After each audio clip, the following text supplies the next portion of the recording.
केवल भोजन करने के लिए उन्होंने अवतार लिया है। क्योंकि पार्वती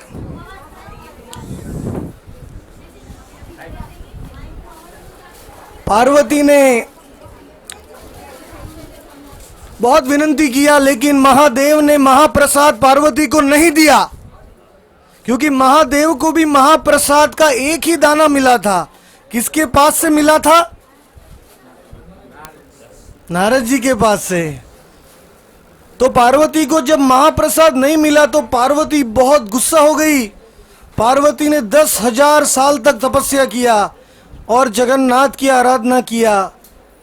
और भगवान ने कहा, हे पार्वती, तुम वैष्णवी हो, तुम दुर्गा हो, तुम्हारी इच्छा मैं पूरी करूंगा और मैं समुद्र के किनारे में जगन्नाथ के रूप में प्रकट हो जाऊंगा।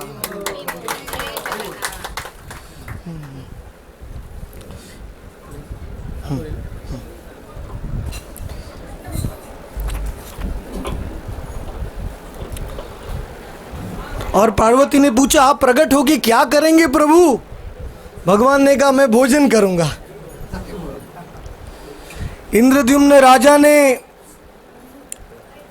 भगवान को कहा कि हे जगन्नाथ, आपका नाम है पतित पावन, इसका मतलब है कि आपका मंदिर कभी बंद नहीं होना चाहिए। रात को 11 बजे भी 12 बजे भी कोई भी आएगा तो आपका दर्शन जरूर मिलना चाहिए, क्योंकि आपका नाम है पतित पावन। तो जगन्नाथ हंसने लगे। जगन्नाथ प्रफुल्ल पुंडरीकाक्ष उनका नाम है, प्रफुल्लित रहते हैं ब्रज के भाव में। तो जगन्नाथ ने हंस के राजा को कहा, हे इंद्रद्युम्न, तुमने मुझे बड़ा ही शर्त दिया है, मुझे रात को भी जगना पड़ेगा। तो इंद्रद्युम्न, मैं भी तुम्हें कंडीशन देता हूं, अगर मैं पूरी रात भर जगूंगा, मेरा दर्शन सबको मिलेगा, तो मुझे 24 घंटे भोजन चाहिए। जैसे ही मेरे सामने भोग लगेगा मैं खा लूंगा, तुरंत ही मेरा हाथ सूखना नहीं चाहिए, तुरंत ही दूसरा भोग आ जाना चाहिए। जगन्नाथ कभी भोग से तृप्त नहीं होते हैं। आज जो हमने 56 भोग बनाया है, ये तो जगन्नाथ के लिए एक दाना भर का अन्न है, ये तो कुछ नहीं है जगन्नाथ के लिए। जगन्नाथ भगवान दिन में 6 बार 56 भोग खाते हैं।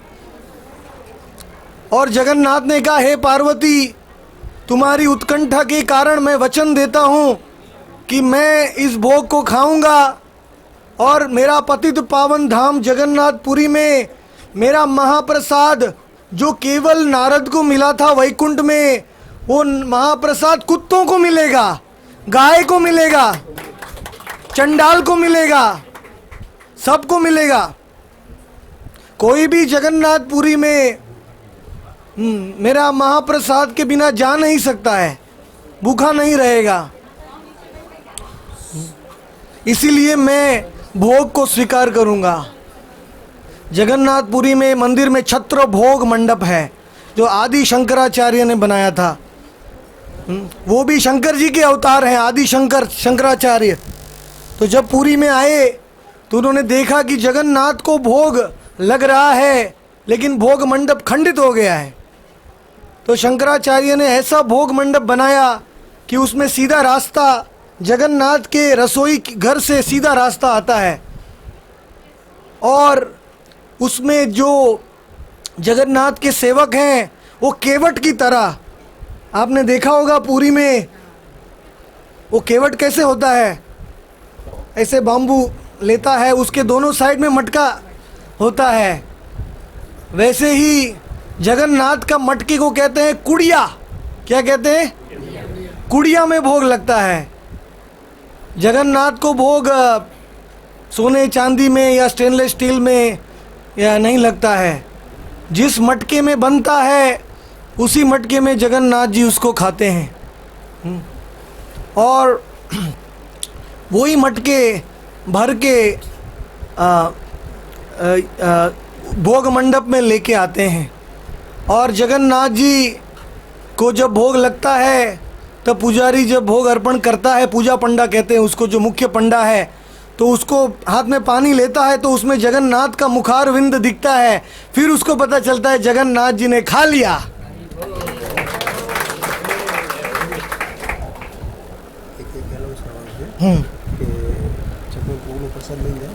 प्लस महाप्रसाद भी बने तो पब्लिक एवं जाती रही तो रेडी है। ठीक है, मैं पहले अनाउंस करना ये अनाउंसमेंट है कि आज कोई भी भक्त अगर 56 भोग लिए बिना और महाप्रसाद लिए बिना जाएगा तो बड़ा दुर्भागा हो जाएगा। प्रसाद लेके ही, दोनों प्रसाद है, 56 भोग भी है और भी प्रसाद बनाया गया है सबके लिए। तो इसलिए रथ यात्रा पूरा नहीं होता है जब तक हम जगन्नाथ जी का महाप्रसाद नहीं लेते हैं, क्योंकि जगन्नाथ जी कृपा महाप्रसाद के द्वारा ही बांट रहे हैं, यही उनकी कृपा है। मेरे परम गुरु जी भक्ति सिद्धांत सरस्वती तो महाप्रसाद को इतना सम्मान देते थे कि जब कोई भक्त महाप्रसाद का मटका लेके आता था वो दंडवत प्रणाम कर देते थे। बोलो जगन्नाथ महाप्रसाद की जय। उसमें और महाप्रसाद में कोई अंतर नहीं है, जगन्नाथ में और महाप्रसाद में।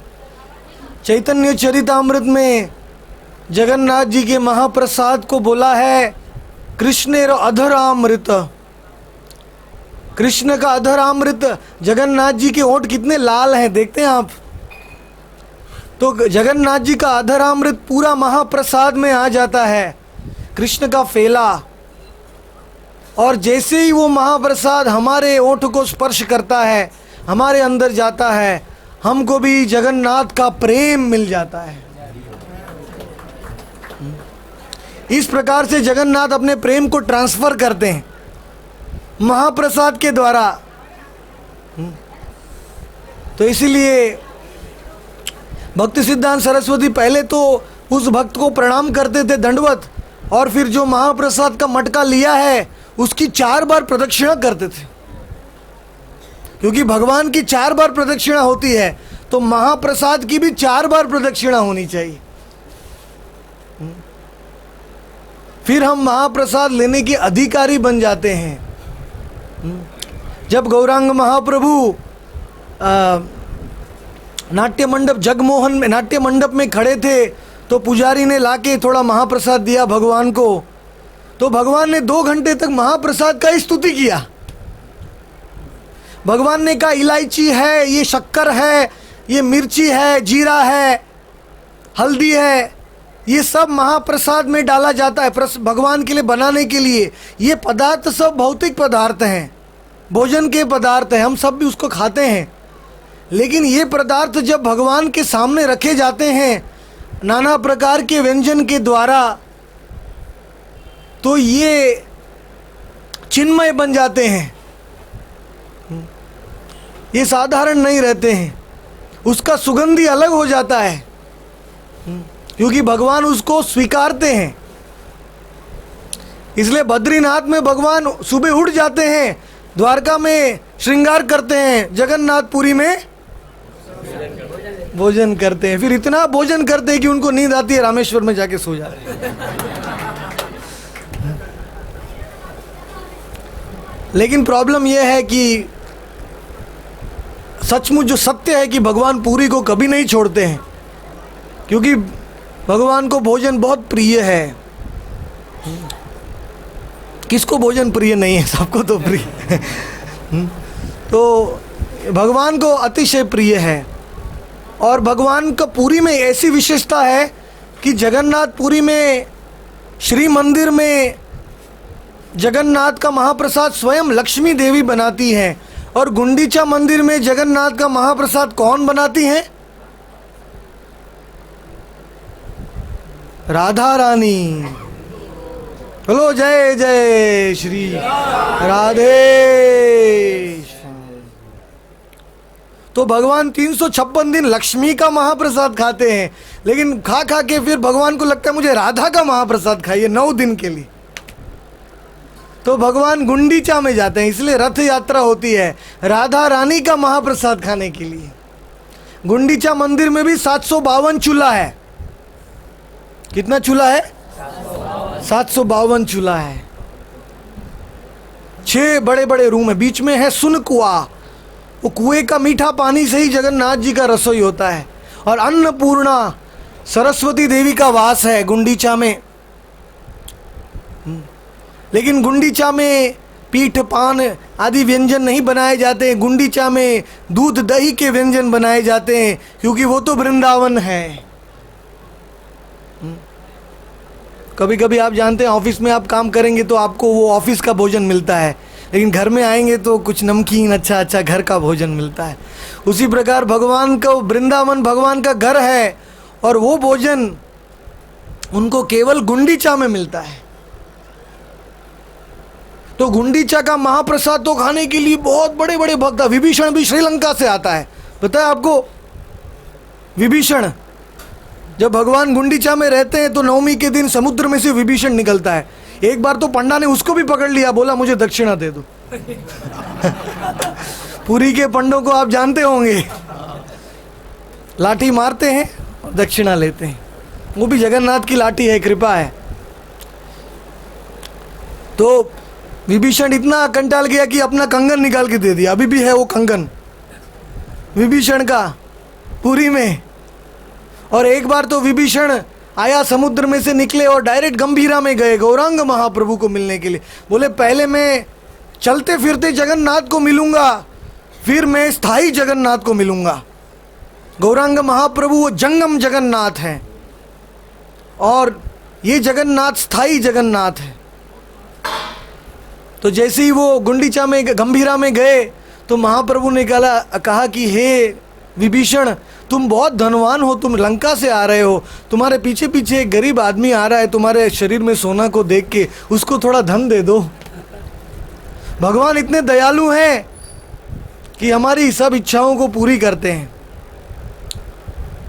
तो इसीलिए ये रथ यात्रा गौड़िया वैष्णवों के लिए गुंडीचा यात्रा कही गई है। इसको रथ यात्रा नहीं कहते हैं, गुंडीचा यात्रा। कल मैंने कथा में समझाया था, इसको महावेदी यात्रा कहते हैं, क्योंकि इसमें जगन्नाथ जी का भी अभिष्ट पूर्ण होता है।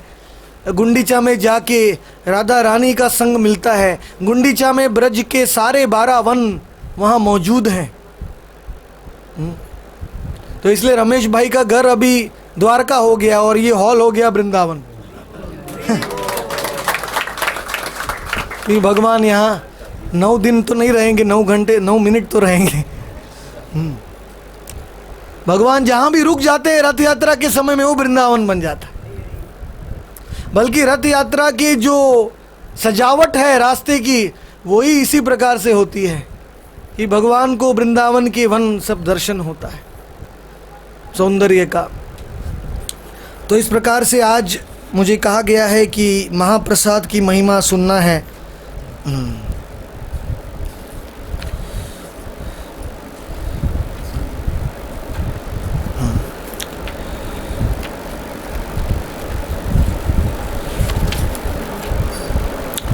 तो जगन्नाथ जी का जो किचन है, वो किचन का आकार 1 एकड़ का है।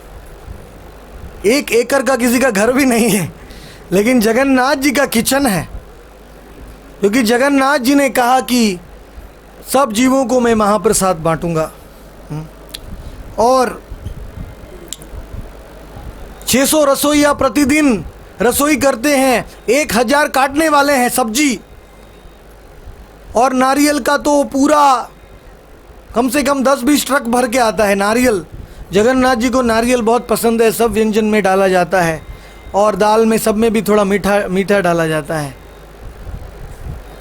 जगन्नाथ जी टमाटर नहीं खाते हैं, क्योंकि अंग्रेज़ों ने इंडिया में उसको लाया था।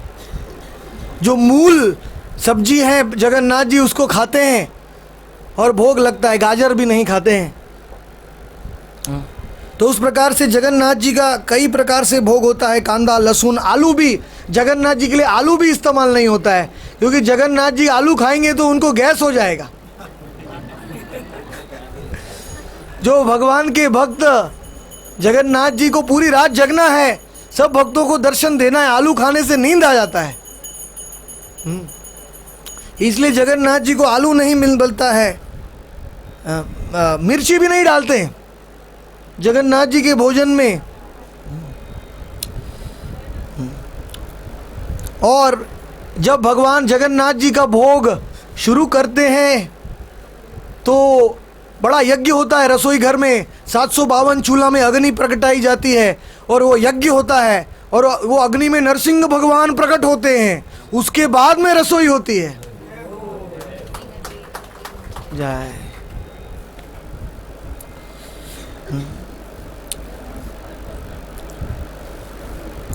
और हर एक चूल्हे के ऊपर 9 मटके रखे जाते हैं, क्योंकि 9 है नवदा भक्ति, नवद्वीप भक्ति के भी 9 स्तर हैं। श्रद्धा से लेके प्रेम तक 9 स्तर हैं भक्ति के। श्रवणम कीर्तनम विष्णु, ये भी नवदा भक्ति है। तो जगन्नाथ जी का हर एक चूल्हे पे 9 मटके रखे जाते हैं। और लक्ष्मी, नारायण, अग्निदेव, विष्णु, शिव, इंद्र, ब्रह्मा, सूर्य और चंद्र, ये 9 देवता भी हैं। 9 देवता भी जगन्नाथ जी की रसोई में सेवा करने के लिए आ जाते हैं। और बाद में वही मटका जगन्नाथ जी के सामने रखा जाता है। और बड़ा चमत्कार ये है कि सबसे ऊपर का मटका पहले पक जाता है। कि क्यों? जगन्नाथ जी पहले थोड़ा चखना चाहते हैं, बाद में बड़ा मटका खाना चाहते हैं। तो ऊपर का मटका पहले बन जाता है। वैज्ञानिक लोगों ने भी आके देखा, लेकिन बोले ये तो जगन्नाथ का चमत्कार है, को पता नहीं चला क्या। तो नीलाचल में स्वयं महालक्ष्मी जगन्नाथ के लिए रसोई करती है, बड़ी प्रेम से करती है। अपनी कोटि कोटि दासियों को लेके महालक्ष्मी जगन्नाथ जी के लिए रसोई करती हैं और जगन्नाथ जी के लिए 56 भोग बनाती हैं। रमेश भाई कह रहे हैं कि भक्त पूछ रहे 56 क्यों होते हैं, 58 क्यों नहीं होता है? भक्तों को भी कभी कभी अजीब प्रश्न होते हैं।